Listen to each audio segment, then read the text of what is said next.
Welcome to the Success in Africa podcast with Dr. Modupe, your weekly dose of leadership vitamins to make you successful in Africa. Hello and welcome to the Success in Africa Leadership Podcast.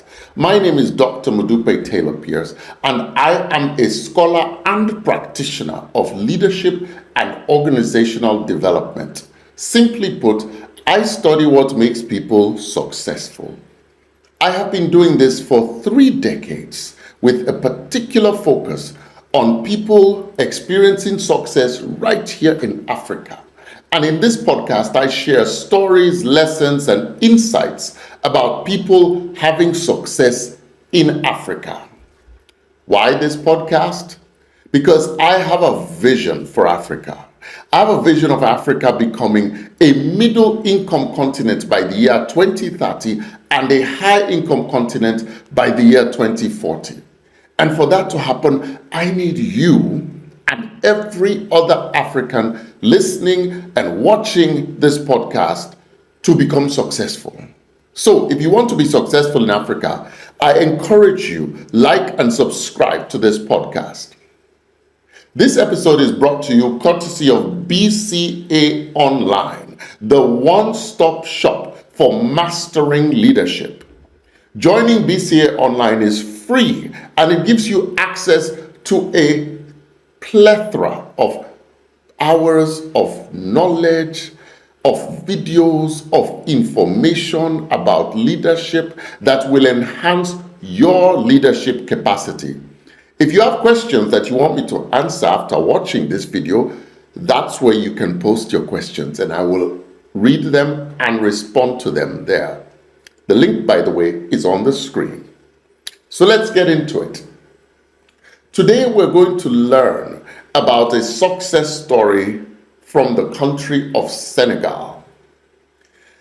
In the year 1976, a 22-year-old Senegalese man with no university education, just a basic secondary certificate and a vocational qualification in auto mechanics. This man bought 120 baby chicks with an investment of about 60,000 CFA. That's CFA francs. A little under 100 euros at today's rates. He had no formal training in poultry farming and no family business to inherit. Today, that small investment has grown into Sedima Group, one of the largest agri-business conglomerates in West Africa. How did it happen? Babacar Ngom's decision to go into poultry farming was not driven by passion for agriculture as much as it was driven by a need for independence.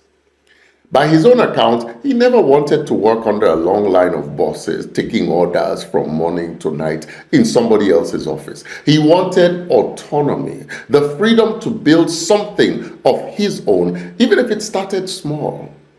So, poultry and animal husbandry offered him a practical way to achieve that independence.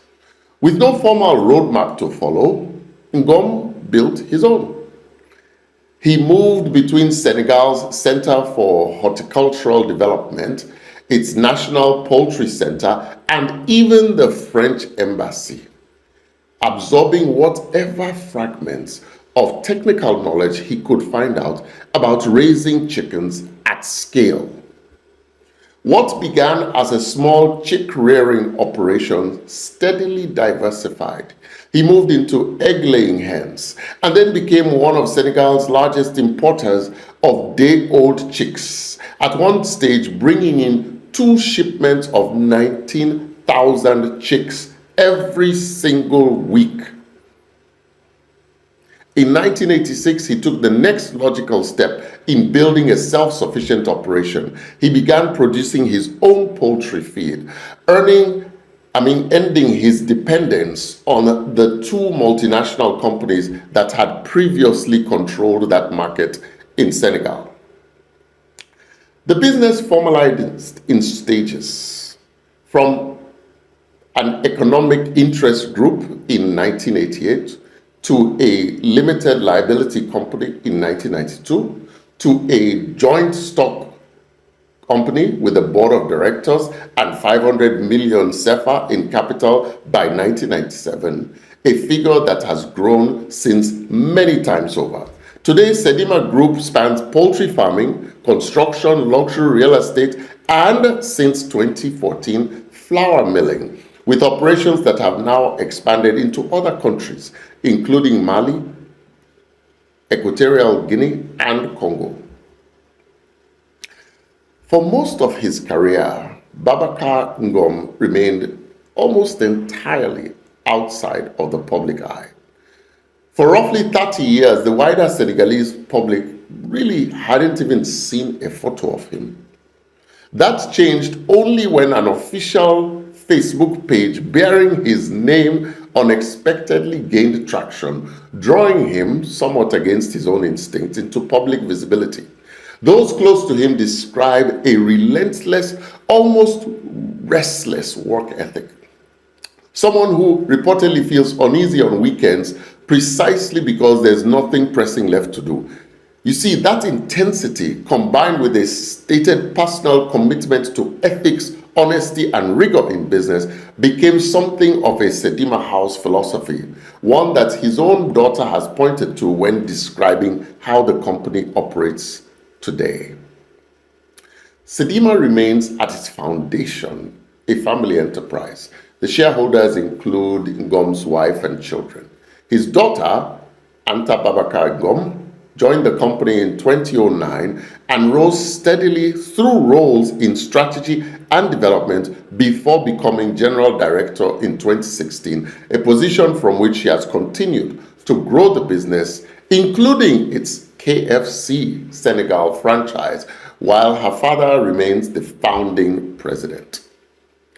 Under their combined leadership, Sedima built what has been described as the largest hatchery in Francophone Africa, with annual capacity for 30 million chicks, alongside one of the largest automated poultry slaughterhouses in sub-Saharan Africa, capable of processing up to 4,000 chickens per hour.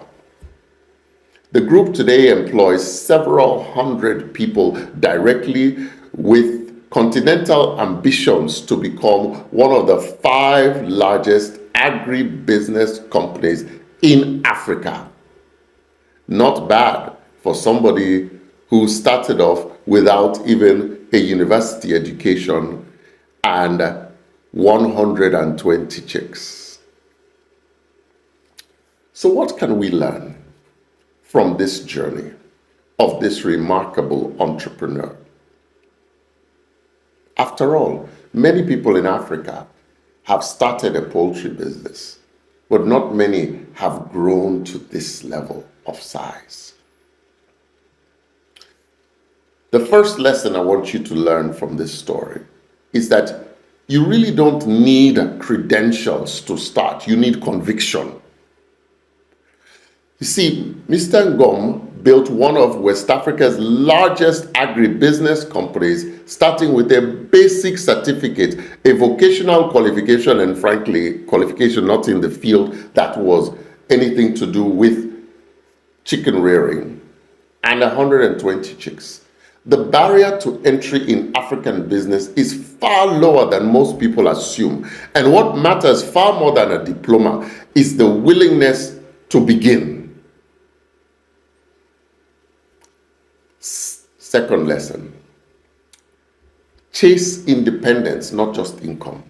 You see, Babacar Ngom's original goal wasn't just to get rich. It was to avoid working under bosses he did not respect. That desire for autonomy, more than any business plan, was what carried him through 3 decades of incremental growth. And it carried him through the rough times that he definitely had. It's important to know the source of your passion and to have passion for what you are doing, because that is what drives you and it will sustain you through both the good and the bad times. Third lesson to learn: eliminate your dependencies one at a time. Every stage of the growth of Sedima Group removed a point of vulnerability. Importing chicks reduced dependence on local supply, and producing his own feed in 1986 ended dependence on multinational suppliers. Look at your own business and ask, what am I still dependent on that I could control myself? Fourth lesson: let your results speak before your face does. You see, Mr. Ngom built one of Senegal's largest companies almost completely out of the public view. His journey is proof that you don't need a personal brand or public visibility to build something significant. Note, I'm not saying that personal brand is bad, but I'm just saying for those of you who may be shy, may worry that, I'm not comfortable getting out there, you don't necessarily need it to build something significant. Because substance and execution can carry a business a long way before anyone even knows your name. Fifth lesson to learn: always keep learning. You see, Mr. Ngom, one of the things he did, especially in the early years, but continued to do, was to always keep learning. He knew that he didn't know. And so he would spend time going to seminars, being at various places where he could learn more, not just about the chicken business, but about operating a chicken business at scale. Great, successful Africans are people who constantly keep learning. One of the other things that Mr. Ngom learned was how to transfer the reins of the business. When he started, he didn't know about limited liability companies or companies owned by shares, but he kept learning. And that was what allowed him to transfer his business structure to the appropriate structure as the business grew, and eventually to transfer it from his complete control to his daughter running the business as a proper corporation. From 120 chicks and less than 100 euros to the largest hatchery in Francophone Africa. Babacar Ngom's story is a powerful reminder that some of the continent's most significant businesses were built quietly, one decision at a time, far from the spotlight. Again, let me make this clear. I'm not saying that this is the only way to build a business. But what is clear is that the keys to building success in Africa are not always being loud, being out there. Personally, most often it comes down to execution, diligence, determination, constant learning, restless endeavor, and passion. If you have these qualities, then you also can be a success right here in Africa. We've come to the end of today's episode. I do hope you've learned a little bit more about what it takes to lead and to be successful in Africa. Thank you so much for listening and for watching. Don't forget to subscribe to this channel and like this video. Tell your friends about it, because together we can transform our beloved continent of Africa. I'll see you next week. Tomorrow, belongs to those people who prepare for it today. See you next week.